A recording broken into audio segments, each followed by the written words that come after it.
عصر حاضر میں فلسطین کا ایک مسئلہ جو آج سے نہیں، سیدنا عمر رضی اللہ تعالی عنہ کے دور سے، بلکہ اگر اس سے پہلے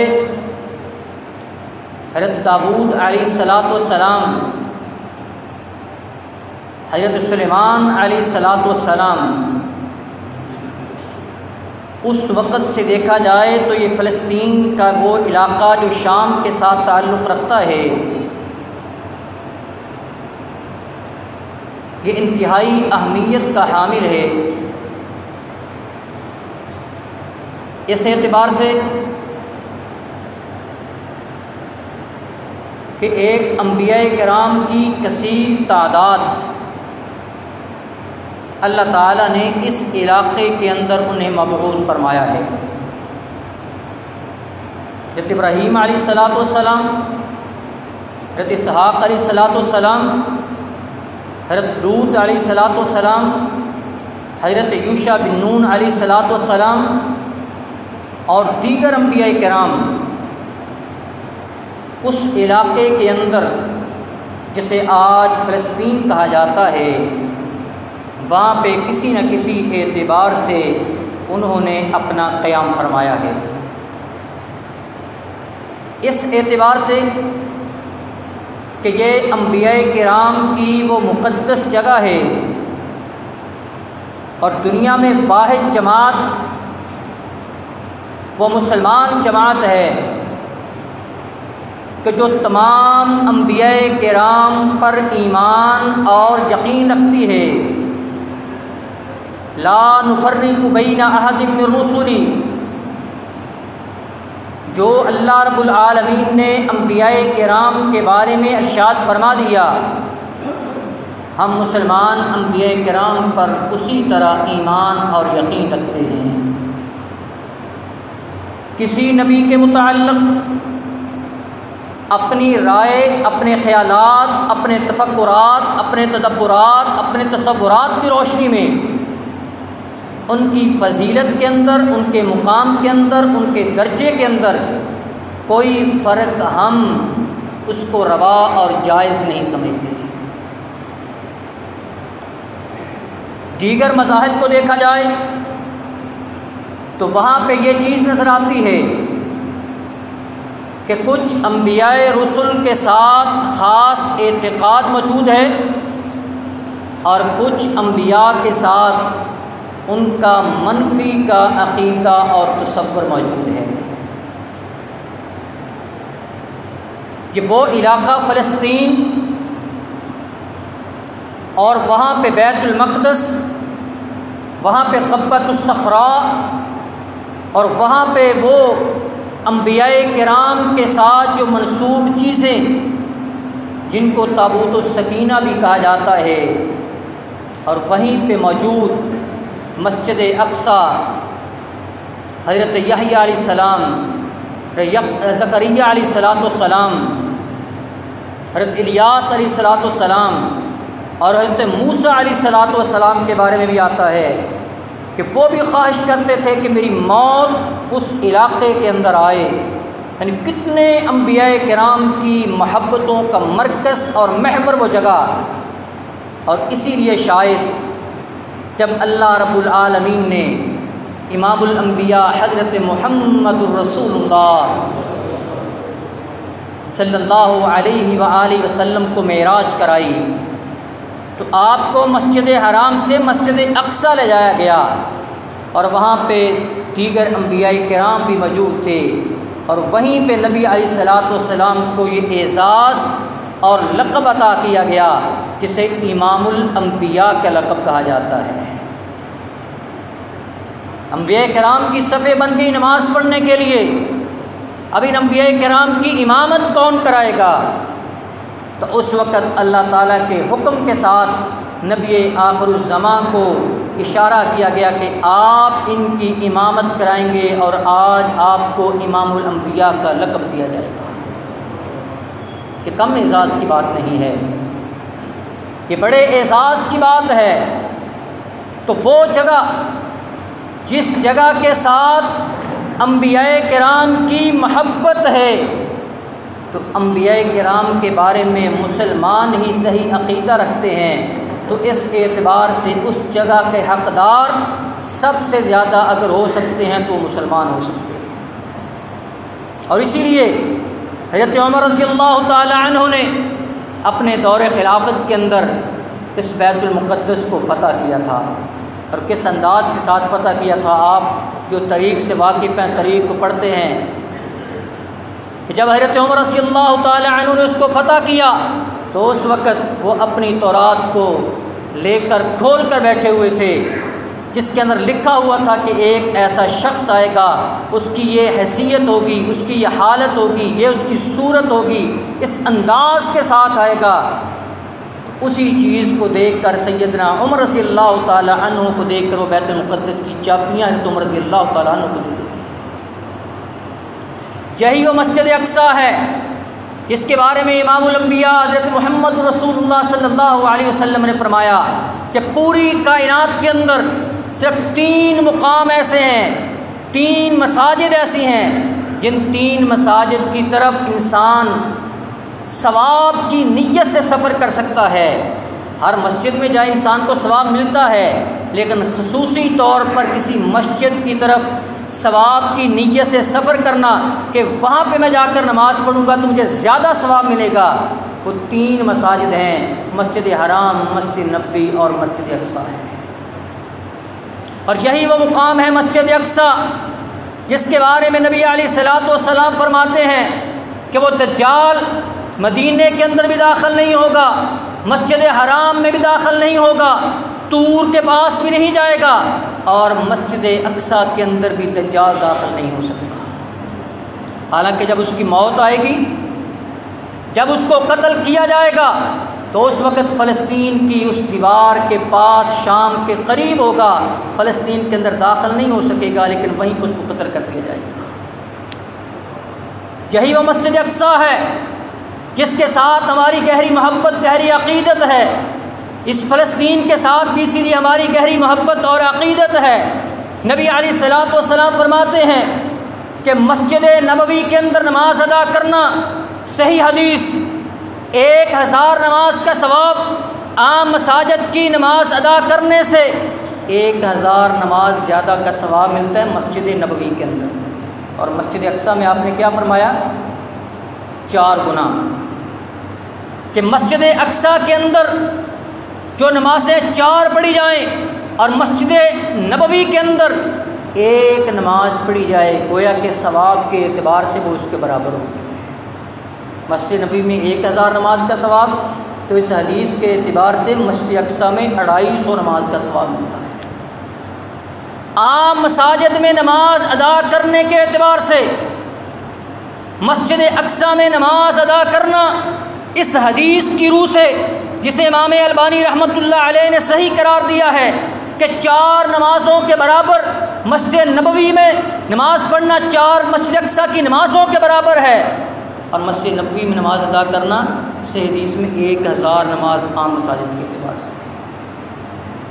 مسجد اقصیٰ، فلسطین، یہ بیت المقدس، اس کی فضیلت کو دیکھیں، صحابہ کرام، وہ ساری چیزیں جب ہم سامنے رکھتے ہیں تو ایک نتیجہ نکلتا ہے کہ یہ مسجد اقصیٰ اور بیت المقدس اور یہ فلسطین کا سارا علاقہ، یہ مسلمانوں کے ساتھ اس کا گہرا تعلق اور مسلمانوں کے ساتھ اس کی گہری وابستگی ہے۔ لیکن افسوس کہ 1948 کے اندر اسی فلسطین کے ساتھ جو مسلمانوں کی گہری عقیدت اور گہری محبت تھی، اس عقیدت کو ختم کرنے کے لیے کچھ غیر مسلم ممالک نے سوچی سمجھی سازش کے تحت وہاں پہ ایک اسرائیل کو ناجائز طور پر مسلط کیا گیا۔ وہ کوئی ریاست نہیں، وہ اپنے آپ کو ریاست تصور کرتے ہیں، وہ ناجائز اس جگہ پر مسلط ہیں، اور اس وقت امریکہ اور برطانیہ نے اور دیگر مسلمانوں کے خلاف جو قوتیں اور طاقتیں تھیں، انہوں نے مل کر عرب کو کمزور کرنے کے لیے، اسلامی مملکتوں کو کمزور کرنے کے لیے، مسلمانوں کو کمزور کرنے کے لیے مسلمانوں کے عین وسط کے اندر، عرب ممالک کے عین درمیان کے اندر وہاں پہ ان کو گھسایا، اور اس وقت سے لے کر بعد میں آج تک وہاں پہ مسلمانوں کے ساتھ ظلم و ستم ہو رہا ہے۔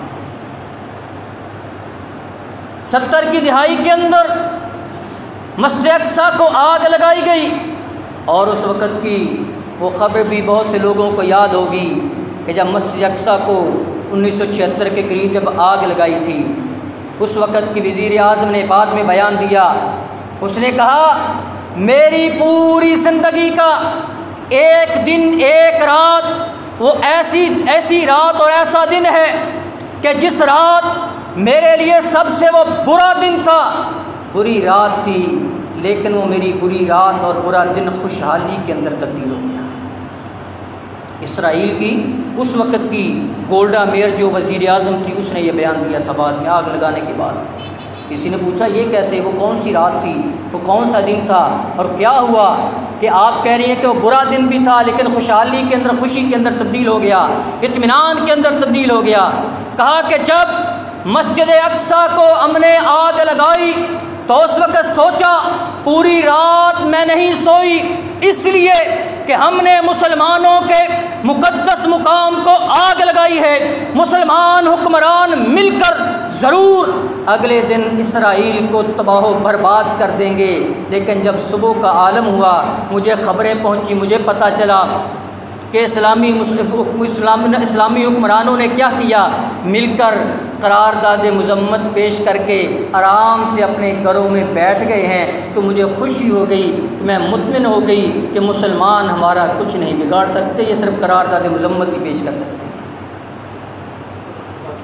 کہ وہ مسجد اقصیٰ جس کے بارے میں صرف وہ 90 لاکھ یا 1 کروڑ کی آبادی، صرف 1 کروڑ سے کم آبادی کا وہ ملک جس نے 56 اسلامی ممالک اور کتنے عرب مسلمانوں کو یہ دعوت مبارزت دی ہے، لوگ روک رہے ہیں، حکمران انہیں روک رہے ہیں کہ ظلم سے باز آ جاؤ، ظلم نہ کرو ان پر، لیکن وہ کہتے ہیں تم کون ہوتے ہو روکنے والے، ہم تو ظلم کریں گے۔ اس دن سے لے کر آج تک 250 کے قریب جو ہے وہاں پہ مسلمان شہید ہو چکے ہیں، اور کتنے ہی فلسطین کے اندر وہ مکانات جن کو بموں کی نظر کر دیا گیا ہے، اور وہاں پہ لوگ یہ کہنے پہ مجبور ہو چکے ہیں کہ دنیا کے مسلمانوں تم تو دن کے اندر 5 نمازیں پڑھتے ہو، ہم دن کے اندر 6 نمازیں پڑھتے ہیں۔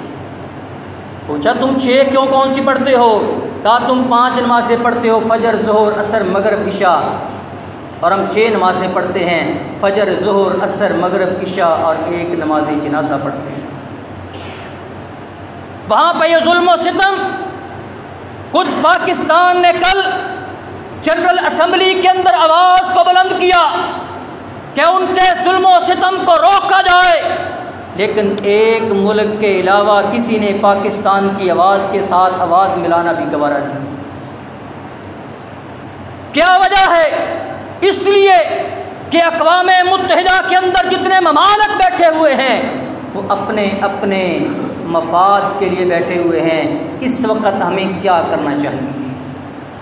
فلسطین کی حالت یہ ہو، مسجد اقصیٰ کی حالت یہ ہو، کبھی جو ہے وہاں پہ ظلم و ستم اس طرح کیا جاتا ہے بچوں پر، خواتین پر، بوڑھوں پر، اور کبھی ان کی حیثیت کو تبدیل کرنے کے لیے کتنے کتنے کام کیے جاتے ہیں۔ تو حضرات اس کے لیے ہمیں کیا کرنا ہوگا؟ 3 چیزیں ہیں جن 3 چیزوں کو ہم نے دیکھنا ہوگا، اور من حیث القوم ان 3 چیزوں کو اپنی زندگی کے اندر لانا ہوگا۔ اور یہ وہی 3 چیزیں جن 3 چیزوں کے بارے میں علامہ اقبال نے بھی کہا تھا کہ یہ مردوں کی شمشیریں ہیں، مسلمانوں کی یہ مردوں کی شمشیریں ہیں۔ یہ وہ 3 چیزیں کون سی ہیں؟ ایک چیز ہے کہ یقین محکم، عمل فہم، محبت فاتح عالم، جہاد زندگانی میں، یہ ہیں مردوں کی شمشیریں۔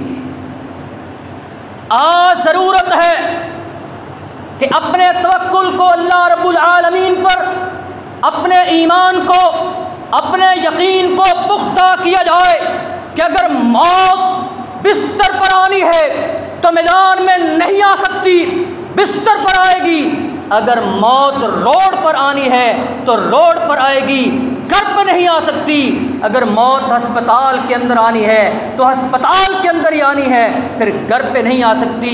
اگر موت کا تعلق بہادری کے ساتھ ہو یا بزدلی کے ساتھ ہو تو سیدنا خالد بن ولید رضی اللہ تعالیٰ عنہ کافروں کے خلاف برسر پیکار ہونے والے، سیف اللہ کا لقب نبوت کی زبان سے لینے والے، کتنے ہی کافروں کے خلاف جہاد کیا ہے، لیکن گھر پہ موت آتی ہے۔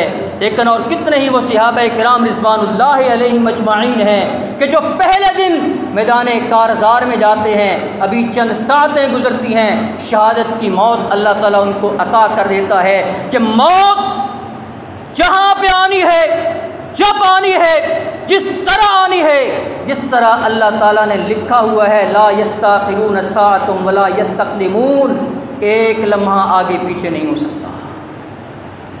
ان تنصروا اللہ ینصرکم، پھر کرنا کیا ہے؟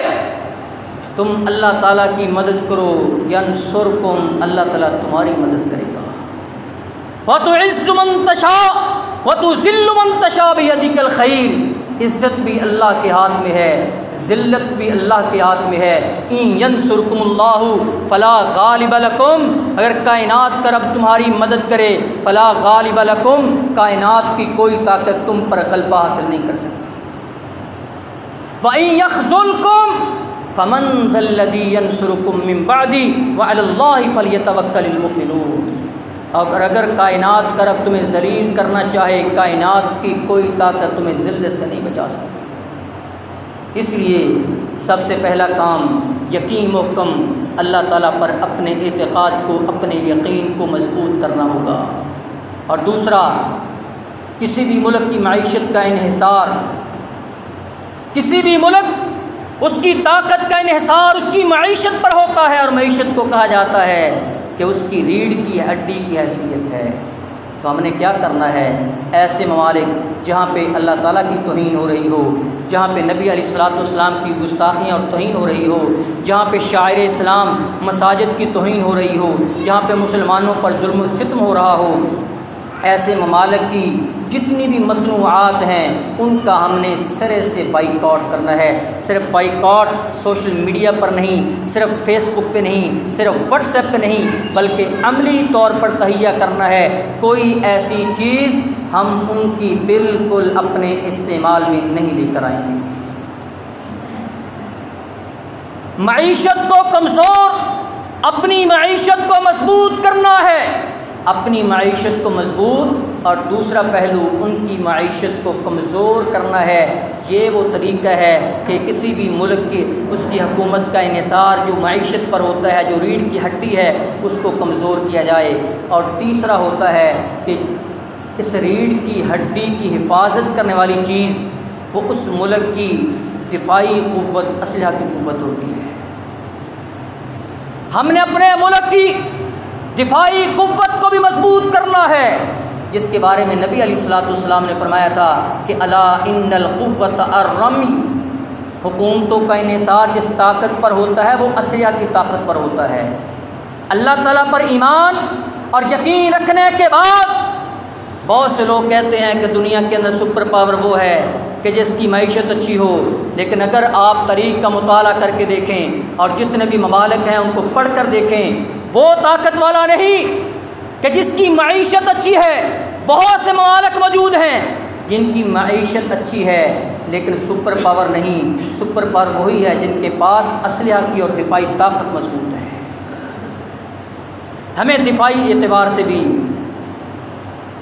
افرادی اعتبار سے، اسلحہ کے اعتبار سے بھی اپنے آپ کو مضبوط کرنا ہوگا۔ اگر ان تینوں چیزوں کو ہم دیکھنا چاہیں، اللہ تعالیٰ پر یقین، اپنی معیشت کو مضبوط، اور ایسے ممالک جو مسلمانوں کے خلاف، مسلمانوں کے نبی کی گستاخیاں کرنے والے، شاعر اسلام کی توہین کرنے والے، ان کی معیشت کو کمزور کرنے کے لیے، اپنی دفاعی طاقت کو مضبوط کرنے کے لیے، اگر ان تینوں چیزوں کو دیکھنا ہو تو ہمیں نبی علیہ الصلوۃ والسلام کے زمانے میں ایک مثال ملتی ہے کہ جس سے ہمیں یہ اندازہ ہوتا ہے کہ جس ملک کے پاس، جس ریاست کے پاس، جس تنظیم کے پاس یہ تین چیزیں ہوتی ہیں، وہ تنظیم، وہ ریاست، وہ حکومت کبھی بھی مغلوب نہیں ہو سکتی، اللہ تعالیٰ ضرور اسے غلبہ عطا کرتا ہے۔ 2 ہجری نبی علیہ الصلوۃ والسلام نے اعلان کیا، کس چیز کا اعلان کیا؟ کہ مکہ کے اندر ابو سفیان نے اعلان کیا ہے، کیا اعلان کیا ہے؟ کہ تجارتی قافلہ مکہ سے شام جا رہا ہے۔ اس تجارت کا انحصار کیا ہے؟ جتنے لوگ بھی مکہ والے یہاں پر پیسہ ڈالیں گے اتنا ہی زیادہ ہمیں فائدہ ہوگا، اور اس پرافٹ سے کریں گے کیا؟ اس پرافٹ سے ہم اسلحہ خریدیں گے، اور اسلحہ خرید کر ہم مدینے پر چڑھائی کریں گے۔ بہت سے لوگ کہتے ہیں جی غزوہ بدر جو کہ ابو سفیان کا قافلہ جا رہا تھا اس پر مسلمانوں نے حملہ کیا، وہ حملہ نہیں کیا تھا، وہ اپنے دفاع کے لیے کام کیا تھا۔ کیوں؟ اس کا جو تجارتی قافلہ مکہ سے جا رہا تھا اس کا انحصار یہ تھا، خواتین کو کہہ دیا انہوں نے کہ جتنا زیور ہے، جو گھر کے اندر مال پڑا ہوا ہے، سارا مال دو، جتنا رأس المال ہمارا زیادہ ہوگا ہم رأس المال لے کر جائیں گے، ہماری انکم زیادہ ہوگی، پرافٹ زیادہ ہوگی، بینیفٹ زیادہ ہوگا، جتنا زیادہ بینیفٹ ہوگا اس کو لا کر ہم اسلحہ خریدیں گے اور نبی علیہ الصلوۃ والسلام کے خلاف ہم چڑھائی کریں گے۔ اس لیے جب نبی علیہ الصلوۃ والسلام کو اس چیز کا پتہ چلا، پھر آپ نے صحابہ کرام کو کہا کہ چلو جو قافلہ ملک شام جا رہا ہے اب اس نے فلاں طریق کو واپس آنا ہے، اس کو راستے میں پکڑ لیا جائے، کیونکہ وہاں سے جو پیسہ کمانا ہے انہوں نے وہ آپ کے خلاف، مسلمانوں کے خلاف استعمال ہونا ہے۔ اب نبی علیہ الصلوۃ والسلام گئے ہیں ابو سفیان کے لشکر کو پکڑنے کے لیے، لیکن ابو سفیان کا لشکر وہاں کیا کہ جو وہ بدر کا مقام ہے، مدینہ سے تقریباً 90 میل کے دور، مدینہ سے 90 میل دور تقریباً بدر کا مقام، اور یہ بدر کا مقام اس وقت کے انٹرچینج کہ جہاں سے شام کو قافلے جا رہے ہیں، جہاں سے مکہ کو قافلے جا رہے ہیں، اور جہاں سے مدینہ کو قافلے جا رہے ہیں، وہیں سے اس نے گزر کر جانا ہے۔ اور جب ابو سفیان کے لشکر کو پتہ چلا، وہ بدر کے مقام کو چھوڑا، اس نے بدر کو مقام کو چھوڑ کر، اس انٹرچینج کو چھوڑ کر دوسرا جو راستہ تھا یمبو کا، وہاں سے ہو کر وہ مکہ کی طرف جانا شروع ہو گیا۔ اب اللہ تعالیٰ کی طرف سے بھی حکم آ گیا کہ اب آپ گھر سے نکل چکے ہیں، اللہ تعالیٰ ضرور تمہیں ایک لشکر کا سامنا کرائے گا، یا تو ابو سفیان کا لشکر ہوگا یا پھر ابو جہل کا لشکر ہوگا۔ مکے کے اندر خبر پہنچی کہ مسلمانوں نے حملہ کر دیا ابو سفیان کے لشکر پر، حالانکہ کیا نہیں، صرف افواہ تھی۔ اب وہ ابو جہل 1000 کا لشکر لے کر وہ بدر کی طرف آ رہا ہے۔ راستے میں پتہ چلا کہ ابو سفیان کا لشکر تو بحفاظت پہنچ چکا ہے مکہ کے اندر۔ ابو جہل سے کہا واپس آ جاؤ، اس نے کہا نہیں واپس نہیں آئیں گے، ہم بدر کے میدان کے اندر جائیں گے، وہاں پہ ہم گانے بھی گائیں گے، وہاں پہ شرابیں پئیں گے، اور وہاں پہ مسلمانوں کو قتل کر کے اپنے جانوروں کے ساتھ ان کو باندھ کر گھسیٹ کر مکے کے اندر لائیں گے۔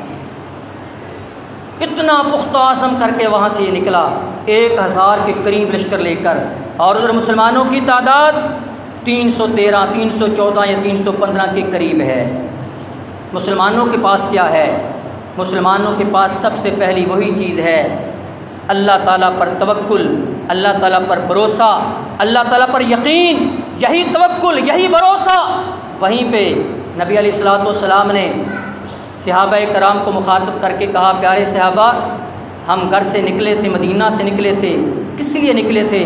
اس لیے کہ ابو سفیان کے لشکر کو پکڑنا ہے، ابو سفیان کا قافلہ تو جا چکا ہے، اب آپ کا کیا خیال ہے؟ مہاجرین میں سے صحابہ کرام نے کہا، سیدنا ابوبکر صدیق رضی اللہ تعالیٰ عنہ نے کہا اے اللہ کے رسول، جو آپ کا حکم ہوگا، آپ اگر کہتے ہیں تو ہم جو ابو جہل کا قافلہ آ رہا ہے اس کے خلاف برسر پیکار ہوں گے، ہم لڑیں گے، آپ حکم کریں۔ ایک اور مہاجر صحابی اٹھے، نبی علیہ السلام نے سنا، نبی علیہ السلام پھر خاموش ہیں۔ نبی علیہ السلام سننا چاہ رہے ہیں کہ جو انصار ہیں، کیونکہ 313 کے اندر 87 کے قریب مہاجر ہیں، باقی سارے انصار ہیں، آپ چاہ رہے تھے کہ انصار کی طرف سے میرے ساتھ کوئی اس طرح مدد کرے۔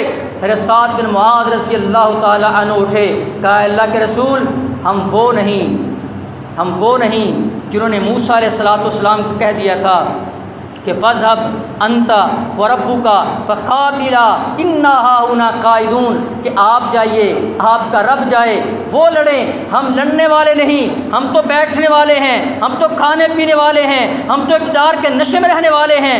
کہا ہم وہ نہیں، بلکہ اے اللہ کے رسول جو آپ ہمیں حکم فرمائیں گے اس حکم کے مطابق ہم پیروی کریں گے، جو آپ کہیں گے وہ ہم کریں گے۔ صحابہ کرام رضوان اللہ علیہم اجمعین، سعد بن معاذ اور دیگر صحابہ کرام نے جب لبیک کہا، بدر کے اندر پہنچے۔ جمعہ کا دن، رمضان المبارک کا مہینہ، 12 رمضان کو چلے تھے، 17 رمضان کے قریب یہ پہنچے ہیں، 16 کو پہنچے ہیں، خیمے لگائے، اور اس وقت 17 کو جب صبح مارکا شروع ہوتا ہے، ادھر نبی علیہ السلام اس چھپر کے نیچے ہیں، اور وہاں پہ آپ کیا کر رہے ہیں؟ وہی کہ ان تنصر اللہ ینصرکم، اگر تم اللہ تعالیٰ پر یقین رکھو گے، اگر تم اللہ تعالیٰ پر توکل کرو گے تو پھر اللہ تعالیٰ تمہاری مدد فرمائے گا۔ نبی علیہ السلام وہاں پہ چھپر کے نیچے ہاتھ اٹھا کر دعا مانگ رہے ہیں، زارو قطار رو رہے ہیں۔ ادھر جنگ شروع ہو جاتی ہے، بدر کا مارکا شروع ہو جاتا ہے، اللہ تعالیٰ آسمان سے فرشتوں کی مدد کو نازل کرنا شروع کر دیتا ہے۔